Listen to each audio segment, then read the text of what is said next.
Yes. So, there we are. Let's get this open. Come on. Technology work.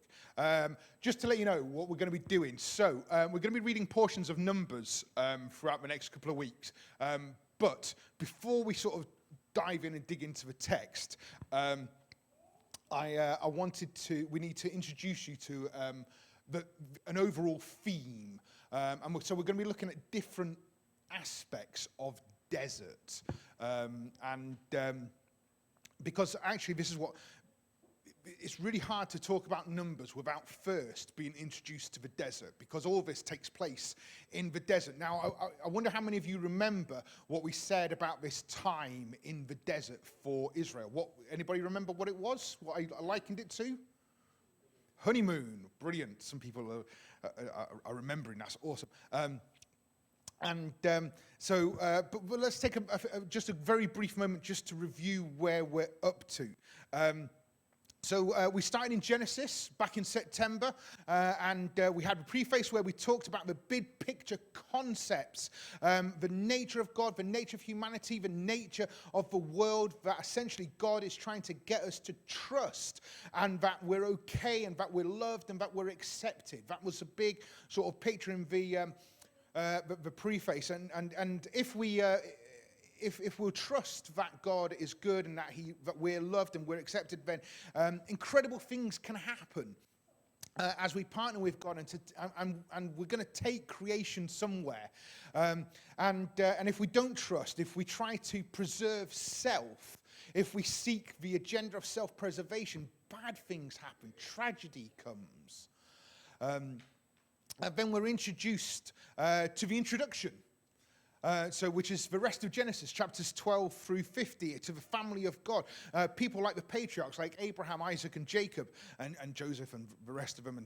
And these guys are going to show us what's possible when we do trust the story.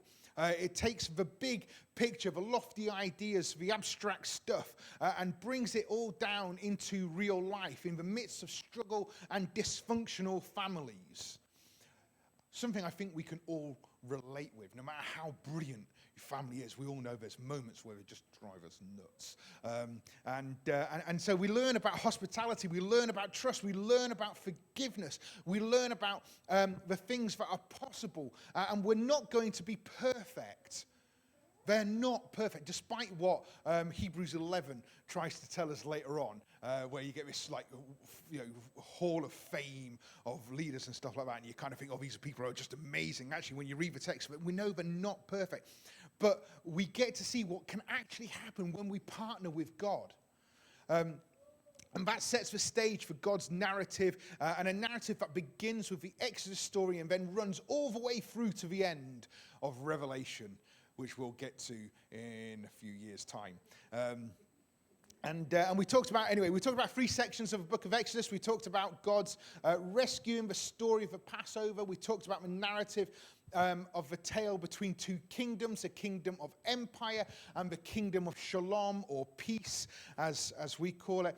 And we talked about God rescuing his people out of Egypt. Then he marries them at Sinai. If you remember, we talked about how Sinai was like a marriage ceremony. And the third section is all about Exodus becoming, or rather the tabernacle turning up in Exodus, and this giant mobile Genesis 1, where God says, instead of him creating the space and getting us to fill it like he does in Genesis 1, he says, you create the space and I'll fill it. And then last week, Anita did this overview of Leviticus, bless her, and Leviticus ends up kind of being like an owner's manual for the tabernacle. And it ends up being, the tabernacle ends up kind of being the honeymoon suite, and it ends up being, from a literary perspective, a retelling of Genesis 1. That's what Leviticus is, if you didn't get that last week. But also, in a lot of ways, it introduces us to the concept of priesthood, and also how the people of God are a priestly nation. And that comes up later as well in the New Testament, the Second Testament. And now we get to set off into the desert, which I think actually is pretty appropriate for Lent. Just so happens that we fall into Lent at this time. It wasn't on purpose. Now, I have never been to the desert. Anybody been to the desert? I knew John would. Oh, a couple of people. That's awesome. I was thinking just John would be like, yeah, I've been there like loads. It's like commando time. So anyway, I'm at a little bit of a disadvantage because I've never been there. So really, I needed to rest on the experience of a teacher that I respect and listen to, and I've recommended loads already. So the name will be incredibly familiar to you. And we've talked about him in the past. It's Pastor Ray van der Laan. Again, what I'm teaching is a shadow of his stuff. If you have to pay to get his stuff. So if you can afford it, get it. It's way, way, way better. Basically today is some of his teaching mixed up with some other people's as well. But it's great. But I think that what we all need to do is maybe we need to arrange this as a church once it's all calmed down over there a little bit in Israel, or a lot. Please, Jesus, bring your peace. But, to go and experience the desert and to experience what this is really like. So today what I'm going to ask you to do is kind of use your imaginations a little bit. Maybe think back not to last summer, but the summer before that when we had that heat wave. Can anybody remember the heat wave? Yeah? Well, in the Negev, it gets up to about 50 degrees Celsius or 120 degrees Fahrenheit, depending on if you like to use new or old money. Andrew. It's hot. And it's hot for a long time. Not like, I think we were edging 38 in the heat wave, weren't we? And everybody was like, I'm just melting. And it was awful, and we complained and all that sort of thing. So imagine up to 50 degrees. You're hot, you're thirsty, you're warm. We could crank the heat up in here, shut all the windows, all that sort of thing, and it actually wouldn't get close to that because it would be too humid as well in here. So it'd be a different sort of heat. So we kind of have to ask you to use your imagination a little bit as we go through this stuff. And one of my favorite quotes about the desert comes from Walking the Bible by Bruce Feiler. And he says this, he says, because the place is so demanding, it builds character. Because it's destructive, it builds interdependence. Because it's isolating, it builds community. And because it's a desert, it builds nations. I'll say that again. It says, because the place is demanding, it builds character. Because it's destructive, it builds interdependence. Because it's isolating, it builds community. And because it's the desert, it builds nations. The Hebrew word for desert is midbar, which is spelled M-I-D-B-A-R. Midbar.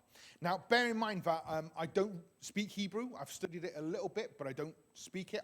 It's an area I really want to grow in. So you'll really have to excuse my dodgy Yorkshire pronunciation of Hebrew words. But one of the things I remember from my time at Bible college, when I did dabble a little bit in Hebrew, is that it all kind of works off a system of consonants. Hebrew actually doesn't technically have vowels. And actually what it has is breathing marks.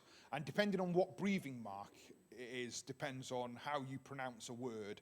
And they kind of act as the vowels. So what you have is a bunch of consonants in Hebrew, and a group of consonants will form what's called a root word.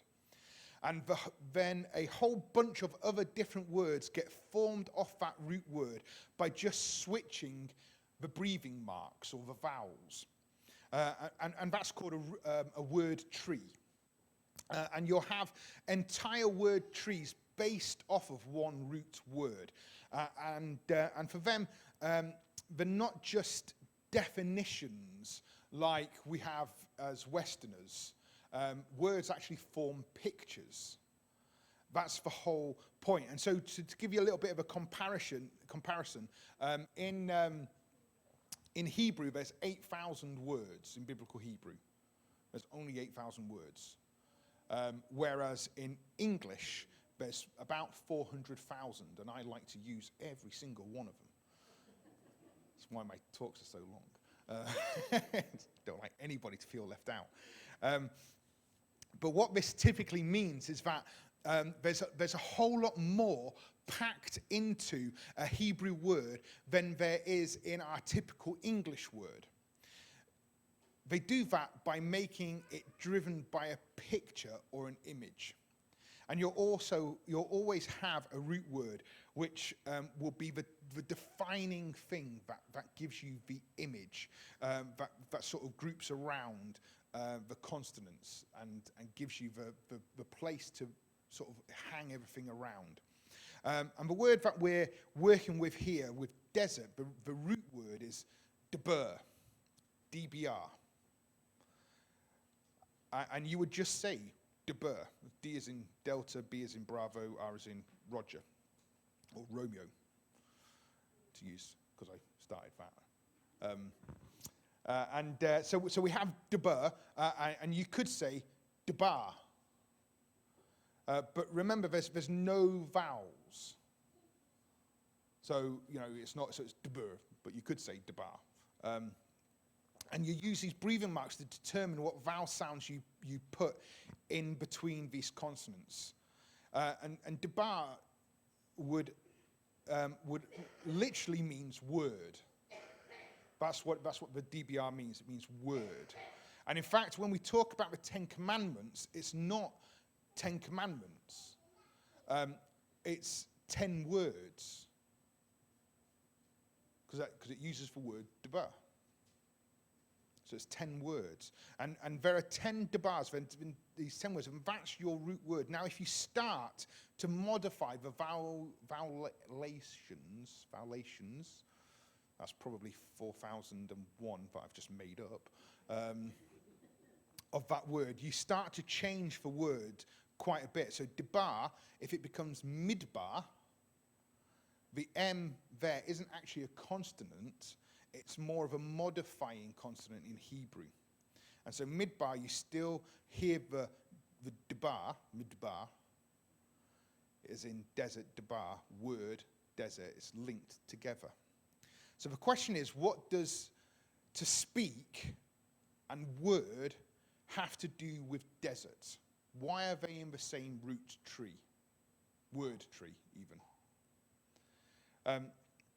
And so, for them, this is where the words start to speak to us, even without definition. Because you go to the desert to learn how to speak and how to learn how to listen to the word. Desert is where you finally learn how to become people of the ears. I should have said right at the start that we're going to be looking at different themes of desert over the next few weeks before diving into, although I've made Mo read a great bit of passage, and next week there's going to be more. We're going to be looking at themes before diving into the text a bit more. So we're looking at a real theme here. So this isn't the only word that we find here in this word tree. There is also midbeer, or madbeer, as one of those words, and that's the word for shepherd. So madbeer, M-A-D-B-I-R. There's still the debir, and it sounds like midbar, madbeer. Shepherd, desert, word, speak are all related. And then there's another word, there's dober, which is the word for pasture. Again, linked, you've got the DBI. And all these words are desert words. When you hear the word tree, the DBR, Deber, word tree, you think of desert. And what I want to talk to you about today is one of those words, the madbeer, the shepherd. because it's one of the biggest images that we can have and we can link into when we think about desert. Now, I think, might just be me and the programs that I was forced to watch when I was a child, because you didn't have as much choice on TV and we only had one in the house. But I think when we hear shepherd, we think of modern images, don't we? Maybe we think of one man and his dog. And we all shout, "Come by," away, and all that sort of stuff, or whistle randomly at the telly. And or maybe you think of holidays in the Lake District or in Wales or in Cornwall or somewhere like that, and you're going down a country lane and suddenly you're approached by, you know, a few hundred sheep coming, and there's a guy on the back, stood up at the back on a quad bike, and driving his sheep forward, and you're like, oh my gosh, how am I meant to back up on this little narrow country road? And there's lots of horns blaring and all that sort of stuff. But that's not the biblical image that we have for a shepherd, and it certainly isn't what a shepherd in the desert would look like. In the desert, I've learned that shepherds lead with their voices, which all of a sudden brings out all this debar stuff, this DBR, this speak, and to lead with the word. All of this stuff suddenly starts to work together when we know that shepherds lead with their voices. You can start to realize why this is the place where you go to learn, because the shepherd leads their sheep in the desert by speaking to them. And maybe that's a better place to start. The desert is a place of the shepherd. And so we get the wrong image sometimes. We think of pasture, we think of like beautiful lush, green grass, rolling hills, all this sort of thing. And we kind of think, we picture, I picture images of the sheep on the hills outside of Whitehaven that I used to drive past all the time, out to pasture. And then down the road, there was another farmer who had cows and stuff. And that's the kind of thing that we think because we're British, and that's our idea. That's what we know what pasture land is. But that's our culture. That's not the desert culture.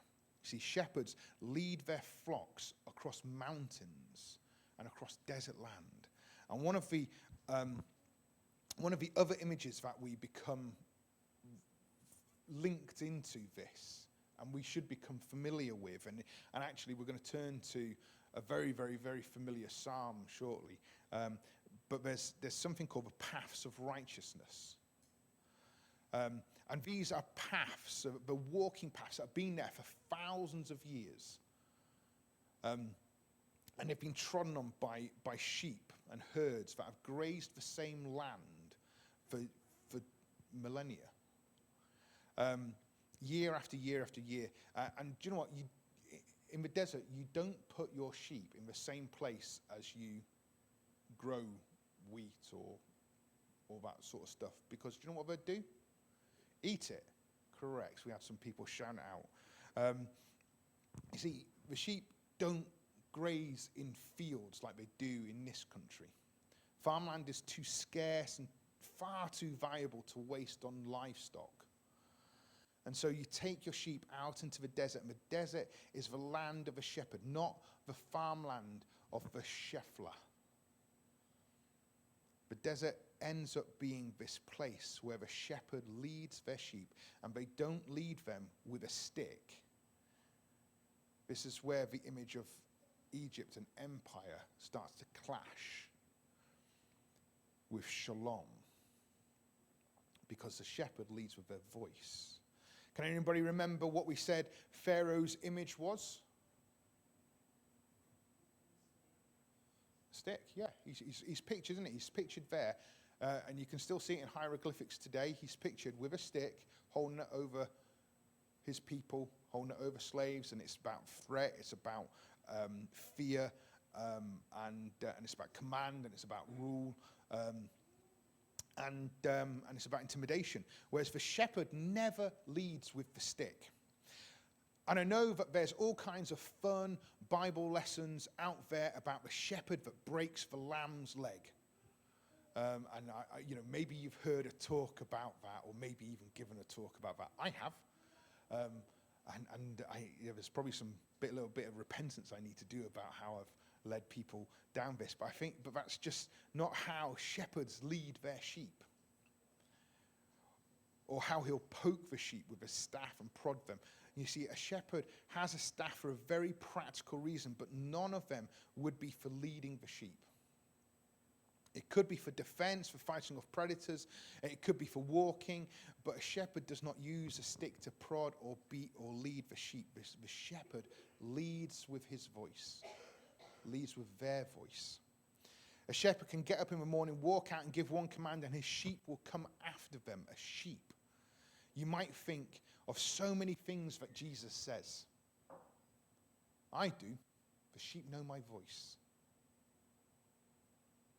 There's one.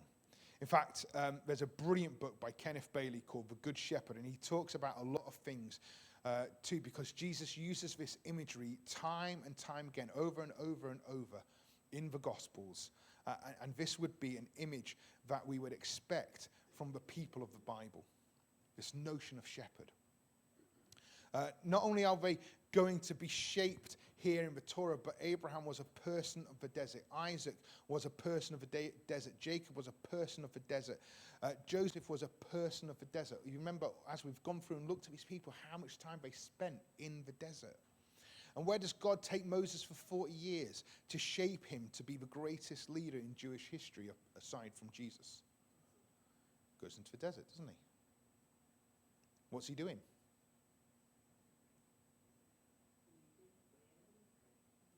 Well, he's a shepherd. He goes and marries somebody and he becomes a shepherd for his father-in-law. A little bit of a game.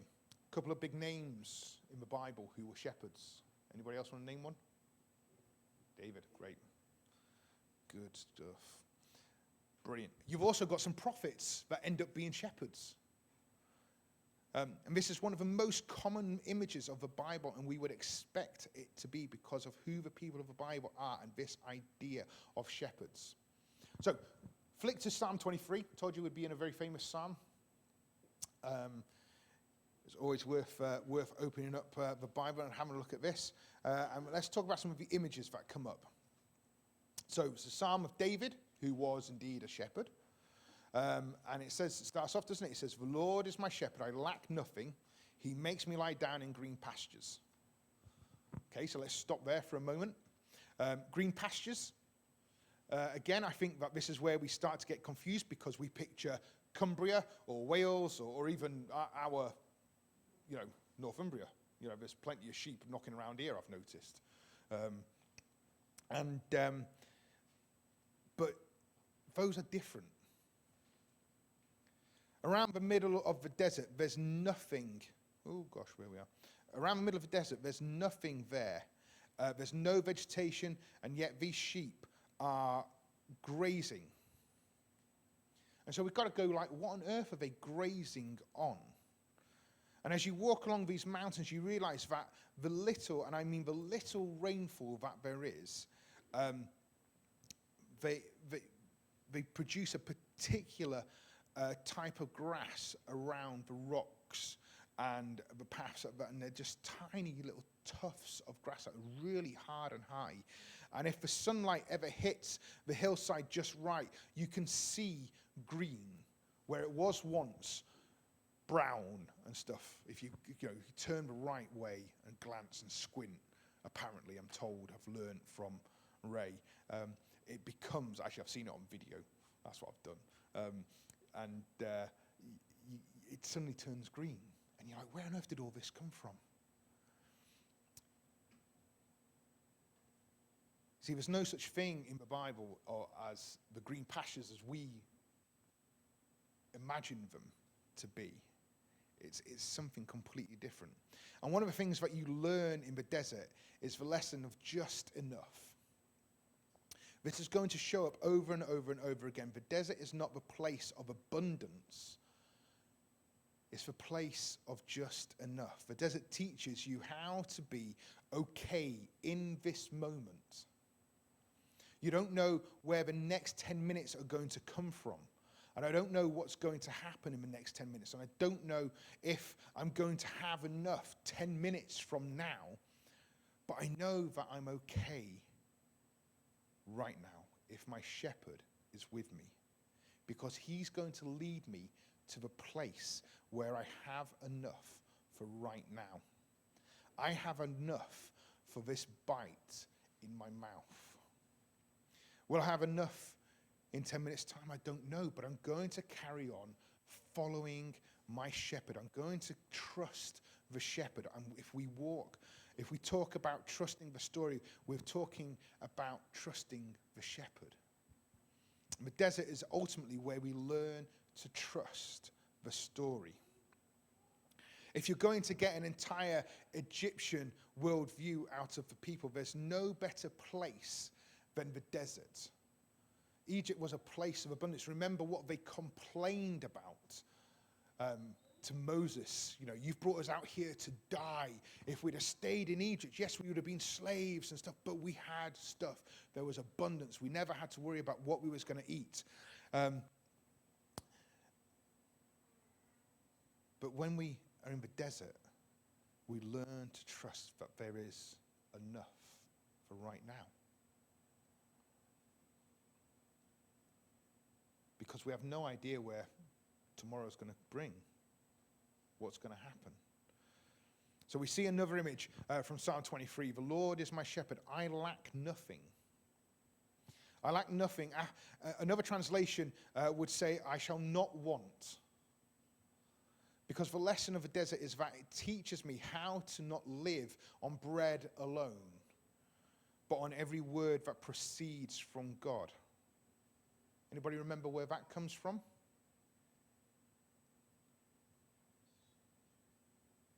It's okay. It's the first test in the desert, back in Deuteronomy. I had to think where we were. Mara. At the bitter springs. It's learning to trust from, about all the things that proceed from the word of God. The desert is where we learn the lessons that we are supposed to learn in their testing. If they needed to learn how to wait on every word, and apparently they did, because they had to deal with one well rather than a place where there's 12 wells and 70 trees and all that sort of stuff, and it would have been easy.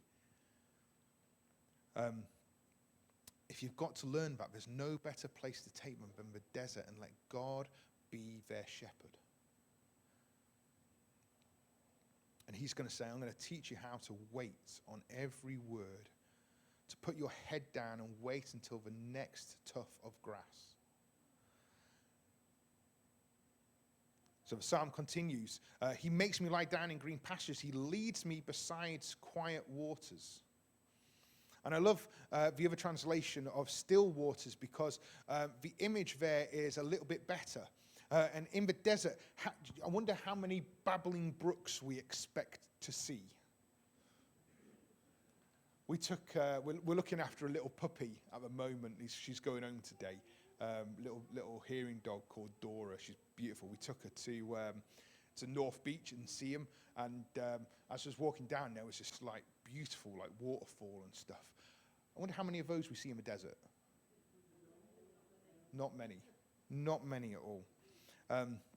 See, still waters is a waters that's left over after the rain or the rainy season, and they've got together into these little muddy pools at the bottom of wadis, and they are rare, but every now and again you run across these small little watering holes, and he leads me.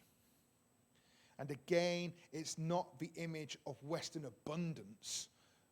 After walking Dora, she was so grateful to get to this fresh water and lap it up. And there was, she played in it a little bit and got even wetter than what she already was. It's the image of the Eastern shepherd, just enough. I shall not want. God is my shepherd. He'll give me the green pastures that I need. He'll get me to still waters when I'm thirsty. The psalm continues, he refreshes my soul. He guides me along the right paths for his name's sake. There's your paths of righteousness. That both Jewish shepherds and Bedouin shepherds, not just biblical shepherds, but even today the Bedouins will call these paths the paths of righteousness. And this whole psalm is just about being a shepherd. Next, it says, even though I walk through the valley of a shadow of death, the valley of a shadow of death is another shepherd term. And we're so used to applying it to like grieving and stuff because it's a psalm that we read at a funeral and stuff. But the truth is that you get stuck in the valley of shadow of death. If you don't get your flock somewhere safe by nightfall, everything can go incredibly bad really quickly. Particularly if the moon's not in the right phase or the weather's doing something a bit weird. The valley of a shadow of death is this horrible place to be stuck, where the flock needs to be somewhere else, and they're going to follow the voice of their shepherd. In fact, the valley of a shadow of death, instead of walking behind the flock and giving his instructions, the shepherd would move into the middle and tell the sheep, use a word, to gather them closer together, so that they followed closer and tighter. It's this beautiful image. There's this story from 2006 where there was a shepherd who somehow managed to get himself stuck out ahead of his flock at night on the other side of a chasm, and without thinking, he called his sheep to him. And pretty much we lost the entire flock. That's how committed they are to following. Think of lemmings, but sheep do the same. See, people always talk about how stupid sheep are, but I'll tell you, the one thing the sheep do right is the sheep listen to the voice of their shepherd. They trust the voice of their shepherd. And they do what the voice of the shepherd says. And so the psalm continues. Even though I walk through the valley of a shadow of death, I will fear no evil, for you are with me. Your rod and your staff, they comfort me. You prepare a table before me in the presence of my enemies. Now the psalm shifts. We talked about Abraham and his Middle Eastern hospitality ages ago, didn't we? Which again is a desert image. And Abraham lived in tents out in the middle of the desert and preparing a table before me in the presence of my enemies. We have Abraham. We have the patriarchs here. This is still the desert. These are still shepherds. This is the same picture. Time and time again, it keeps going. He says, you anoint my head with oil, my cup overflows. Surely your goodness and love will follow me all the days of my life, and I will dwell in the house of the Lord forever. It's just lots and lots and lots of desert images here. The desert is where I'm going to learn how to trust. The desert is where I'm going to learn how to listen. Maybe more than anything else, God's going to use the desert to teach us how to become people of the ears and not just people of the eyes. And this is pretty difficult if we become people of the eyes, because it looks like the darkness is winning, doesn't it? We look around the world, we kind of go like, we pray that prayer every week, your kingdom come. And yet there's war and death and disease and poverty and addiction and litter and dog dirt and antisocial behavior and all the stuff. And we kind of go, it's just not good. But God says, do not fear. Take heart. I've overcome the world. God says to trust him. God says he'll take care of us. God says he is inviting us to be people of the ears and not people of the eyes. Which brings up a point I just said a moment ago. I said our deserts, hopefully we know we're not really talking about a literal desert. Hopefully we've realized that we're talking about all of our own deserts. This isn't just about the deserts that the Israelites wandered through in the book of Numbers. This is about the deserts that you and I go through. I believe God takes us to these same deserts to teach us many of the same lessons in our own lives. He uses these opportunities to say, trust me, hear my voice. So we've talked a lot about sheep. But it's not the only thing that shepherds care for, right? Yeah? Any idea what else shepherds care for?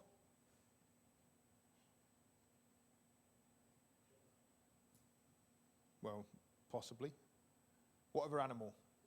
Goats. There we are. My favourite. I don't know why. They're always seen as quite negative in the Bible, aren't they? But I like goats. I think they're quite entertaining. See, almost every Eastern flock has sheep and goats together because they produce two different things. Your sheep produces your wool, your goats produce your milk. And the Bedouins say that it's good because they actually eat two totally different things. They don't eat the same stuff. You'd think they would, but they don't. Your sheep are going to eat the tufts of grass that we talked about, those green pastures, quote unquote. The goats are going to eat anything else apart from those tufts of grass.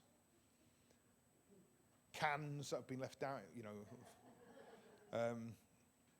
I've been told a goat will eat absolutely anything except for the grass that the sheep need.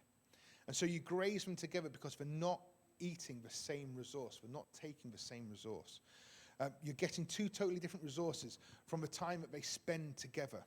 And what's interesting about that is when Jesus uses the idea of sheep and goats and the prophets, he calls on the idea from Exodus 34. And he comes from ideas, and he talks about ideas from Jeremiah. But Jesus tells a parable about separating sheep and goats. It's very desert, very shepherd image, because you always have the sheep and goats in the same flock. One of the things that you see, if you ever see an Eastern shepherd, is you've got a blob of sheep, all blobbed together, all following, all leading, or listening to the voice of the shepherd. And then, maybe 50, 60 yards behind the flock, there's the shepherd. But scattered all over the place, going any direction they want to, are the goats. Not really listening, not really caring where the shepherd is, just kind of doing their own thing, going their own way, thinking that they know better. And ultimately, the shepherd isn't going to waste any time trying to herd these goats by using his voice, because the goats are just not going to listen to his voice, to their voice. They're going to do what they want. But sheep listen. And when Jesus says, he teaches this parable about sheep and goats. He says, for sheep, they did what God asked.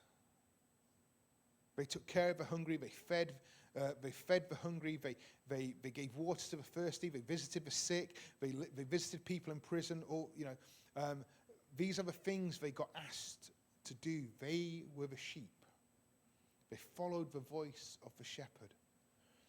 But then there were people who thought they knew better and did things their own way. They're the goats.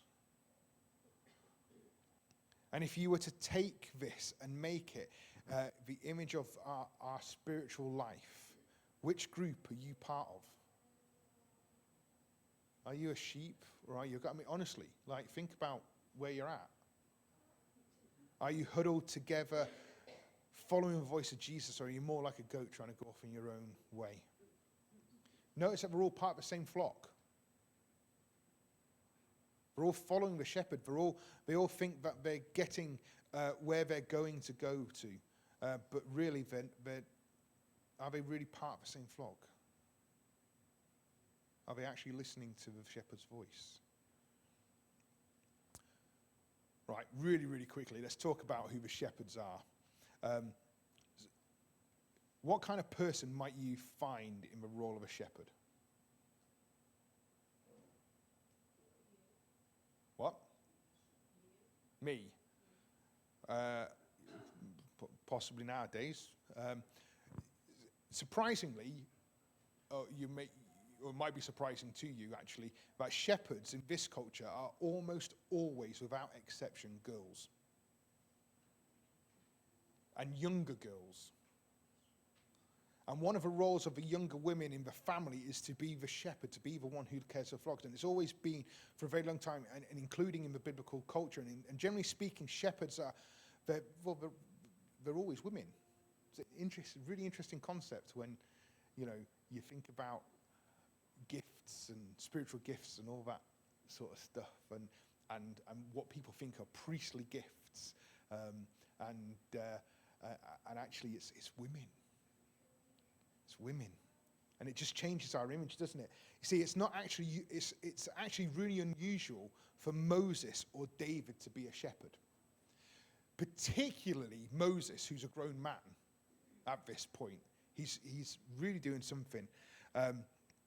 When he arrives and working with Jethro, he's like, I'm an alien. I'll just do anything. I'll put myself really, low in their culture. Sorry, ladies, I think it's really high, but it's he's putting himself really low, and he's just like I'll just do what I can to be part of this group. And we also have the story of David, and David's out shepherding, and we're like, oh well, David's a shepherd. That's what he's doing. But actually, probably what's happening is that his older sisters have been told to look after him, and he's out with his older sisters. And that's where he encounters the bear and the lion and learns all this stuff and has time to sit and play his harp and lyre or whatever it was that he played and write these psalms and songs to God. Because actually, his sisters are looking after the sheep, and he's got time to chill out.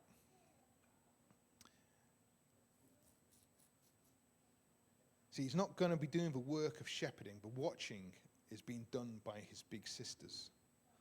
But the picture that we have is David being a shepherd, protecting the flock, armed with a sling. And this is important because of what's coming up in the life to come and the fight that's coming.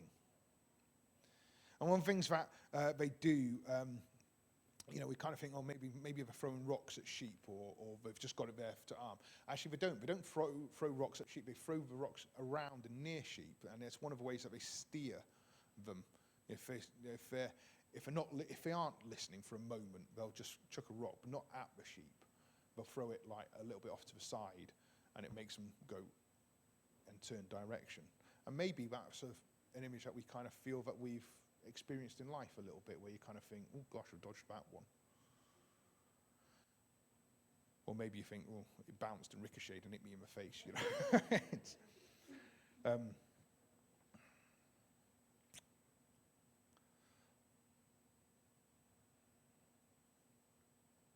How old do you think David is when in the David and Goliath story? What?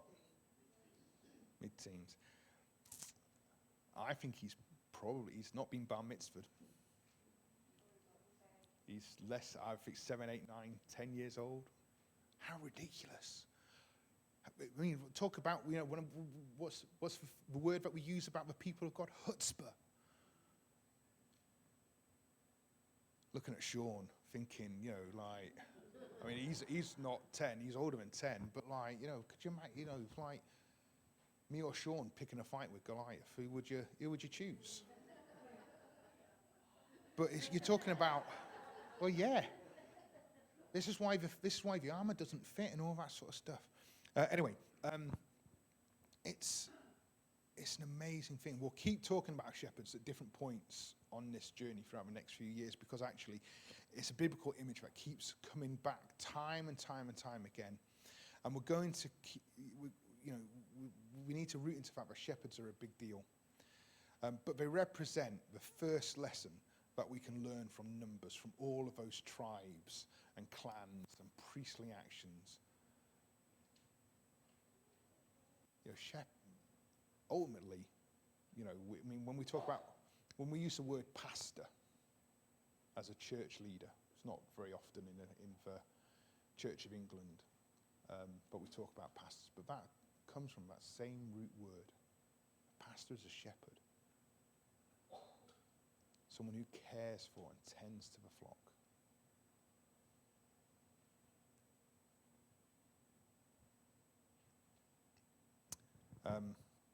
Over the next few weeks, we're going to be unpacking a few more images that I believe will help us wrestle with this text a bit more. I hope it's given you something to sink your teeth into for this week with this image of a shepherd. And where do you fit? That big question, what are you? Genuinely, what are you, sheep or a goat? Whose voice are you listening to? The good news is that there's spiritual transformation and spiritual regeneration and formation.